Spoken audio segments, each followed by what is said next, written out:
Hello Gemini, Sun, Moon, Rising, and Venus signs. Kamusta kayo? Sana po'y nasa mabuti kayong kalagayan. Welcome back po sa Star Tarot. Kung bago kayo dito, welcome din kayo. Thank you for your support. I truly appreciate it. God bless you all po, Gemini. Tingnan natin kung ano mga mensahe ninyo for today. We have renewing life, believing in magic. We have savoring pleasure and letting go. Wow, halo-halo, no? Yung mga mensahe para sa'yo. So, first message ninyo, Gemini, renewing your life. Ayan, sabi dito, radiant vitality is filling my life. Ayan, so siguro ang iba sa inyo, Gemini, ano kayo ngayon? Mas naiisip ninyo ngayon na ayusin ang buhay ninyo, ayusin yung sarili ninyo, kaya you are decluttering your life, no? Gusto ninyong mag-detoxify ng buhay ninyo, kaya siguro ngayon nagbumuni-muni kayo and you are trying to figure out kung alin, kung sino, anong sitwasyon or mga bagay ang dapat na ninyong alisin sa buhay ninyo. So, medyo marami-rami yung tatanggalin ninyo sa buhay ninyo, no? Kasi mas malaki, parang mas malaki pa sa inyo yung box of clutter na to. So, parang ang dami ninyong itatapon. Ang dami ninyong aalisin sa buhay ninyo, which is really good. So, talagang renewal. Ito, gagawin ninyo sa buhay ninyo. Talagang siguro sa ngayon, parang general cleaning, no? Ang gagawin ninyo sa buhay ninyo. Anything and everything or anyone that doesn't serve your highest good. Talaga namang haalisin ninyo yan. So, you are ready to welcome newness. You are also ready to welcome magagandang mga bagay, positibong bagay, pangyayari, experiences, no, sa buhay ninyo. So, which is really good. Believing in magic. Ayan, that's your second card. True magic is abounding my life. So, dahil nga, Gemini, no, sa laki ba naman, sa dami ba naman ng negative energies, negative things, people, situations, naku, ano kaya yun? Situations na tatanggalin ninyo sa buhay ninyo. 'Di ba? Talagang you are making so much room, 'di ba, sa buhay ninyo. Kaya tatanggalin ninyo 'yan. Magkakaroon kayo ng maraming space sa buhay ninyo. Kaya ito ang gagawin ng universe sa inyo. 'Di ba? Dahil nag-take action kayo, natanggalin ang mga negativity sa buhay ninyo, ito, papadalahan kayo ng magagandang mga bagay. 'Di ba? Sari-sari ang lumalabas dito, no? So, parang in other words, happiness ang idudulot ng mga bagay na 'yan sa iyo, ng mga bagong sitwasyon na 'yan sa buhay ninyo, no? So, there are so many magical things, magical moments na may experience ninyo sa ngayon na nilinis nyo talaga yung buhay ninyo, 'di ba? Maraming dadating, maraming biyaya ang ibibigay sa inyo ng Panginoon sa ngayon. Savoring pleasure, I fully embrace bliss in my life because you are going to be very happy talaga dito sa mga biyayang dadating sa inyo, sa mga blessings na ibibigay sa inyo ng universe. Kaya talagang magiging masayang-masaya kayo. And now you are really going to fully embrace, no, bliss in your life. Yung saya, yung sayang idudulot, yung joy na idudulot sa iyo na lahat ng mga blessings na dadating sa buhay ninyo, magagandang pangyayari sa buhay ninyo, talagang magiging masayang-masaya kayo and you are really going to embrace that entirely. We have letting go. I surrender joyously to the ebbing and flowing of life. Ito rin, no? Kapag nag-let go, or kapag ang tawag dito, nagsusurrender tayo sa Panginoon, ano? Binibigay natin ang lahat ng concerns natin, lahat ng mga gusto natin sa buhay, lahat ng mga pangarap natin, goals natin, ano? When we are offering that to God, when we are inaalay natin yan sa Panginoon, mas magiging maluwag ang ating pakiramdam. Kaya siguro sa ngayon, realization din ninyo ito siguro, Gemini.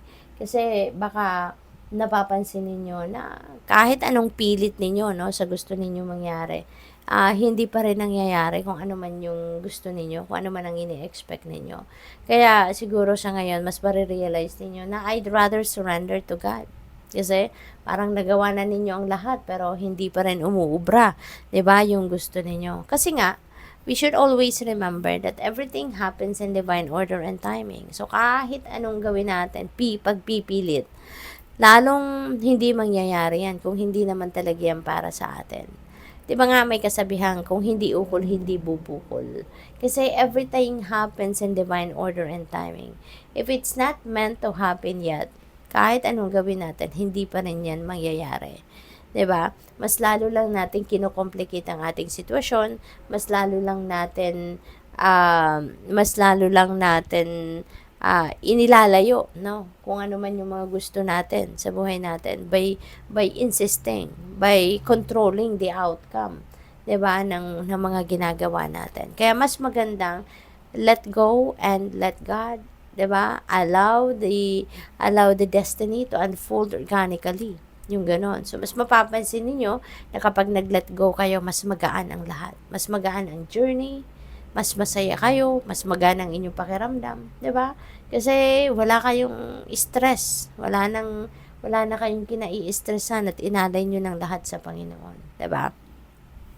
So, by the way, Gemini, maraming salamat din po sa mga likes and subscribes ninyo. Maraming salamat din sa mga nagbibigay ng super thanks. Maraming salamat din po sa mga nag-iiwan ng mga magagandang comments sa ating mga videos. God bless you more. We have purpose. I know what I am here to do. Very beautiful. Beautiful. Kasi ngayon, Gemini, siguro talaga, na-realize nyo na, nalaman nyo na, na-figure out nyo na kung ano yung inyong purpose in life. Maaring nahanap nyo na to, kaya magiging masaya na kayo. Diba? Kasi, papapansin ninyo, when you are already living your purpose, you will feel na yung ginagawa ninyo, no? It really makes you happy. It really makes you contented, fulfilled, yung gano'n. Kapag nararamdaman ninyo yan, no?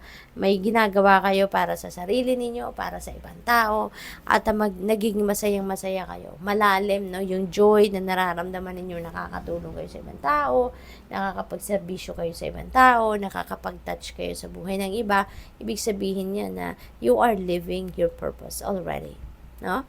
So, maaaring gano'n ang sitwasyon ng iba sa inyo sa ngayon. We have death. Ayan. So, may ending and beginning energy rito.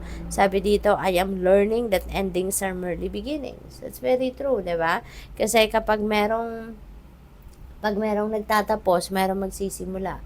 May magsasarang pinto, merong magbubukas. So, there are some things dito that you are definitely going to put an end. Di ba? May renewing your life energy tayo. So, definitely related sa bawat isa ito. Kasi, you are ending something dito sa buhay mo. And you are ready to begin something new. You are ready to embrace new situations, new things, new people.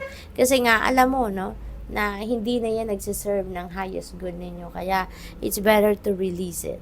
Diba? This is the end. No? This is the end of old energies and you are ready to welcome new energies. This is the end of an era. Diba? At ngayon, you are giving birth to a new situation. You are giving birth to a new life. No? So, what else? We have love. And you are going to be full of love. You are going to be oozing with love sa ngayon. So, you are going to see things, people, situations in the eyes of love sa ngayon. Kaya, mas marami pang magagandang pangyayari, no? Ang dadating sa buhay ninyo sa ngayon na pinapairal ninyo yung pagmamahal, pinapairal ninyo yung pag-ibig, di ba? When you are doing that, no? Positive things are coming your way. Beautiful things are coming your way. What else? We have worry. I am learning that worry doesn't change an outcome. Okay? So, napakagandang realization din ninyo to. Kasi, may isip ninyo rito na kung patuloy kayong mag-worry, wala din namang magandang mangyayari, 'di ba? Sa kung ano man ang ine-expect ninyo. Bagkus, kung mag-worry kayo na mag-worry, mas marami pa kayong ma-attract na sitwasyon sa buhay ninyo na ipag-worry nyo pa, 'di ba, Gemini? Kaya useless, no? Useless yung effort, yung oras, yung pag-focus ninyo sa pag-aalala. Lalo-lalo na kung ang wino-worry ninyo is beyond your control. Mas lalong sayang talaga ang lahat ng oras, panahon at atensyon na ginugugol ninyo dyan sa pag-worry ninyo. Diba? So, good luck sa'yo. Thank you for watching. Laban light. Namaste.